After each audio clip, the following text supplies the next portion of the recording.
नमस्कार मित्रांनो. तर या व्हिडिओमध्ये आपण गंधकवटी या कल्पाचे घटकद्रव्ये कसे लक्षात ठेवावे याची आपण ट्रिक पाहणार आहोत. तर गंधकवटी या कल्पामध्ये घटकद्रव्ये असतात शुद्ध पारद, शुद्ध गंधक, सुंठी, लवंग, मरीच, सैंधव लवण, सवारचे लवण, चणकाल आणि मूलक्षार. तर याची ट्रिक अशी आहे. पागल शेंबड्या मारीने मुलाला निंबासोबत 2 लवण आणि चुना खायला दिला. तर यामध्ये पा या अक्षरावरून आपण पारद, ग यावरून गंधक, लव यावरून लवंग, मारी यावरून मरीच, मुलाला यावरून आपण मूलक्षार आणि निंब यावरून निंब हे भावनेसाठी वापरतात निंबस्वरस. 2 लवण यामध्ये सैंधव लवण आणि सवारचे लवण असतं आणि चुना यावरून आपण चणकाल हे लक्षात घेऊ शकतो.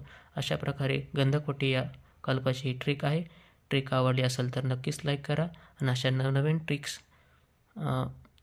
ट्रिक्ससाठी या चॅनलला सबस्क्राईब करा. धन्यवाद.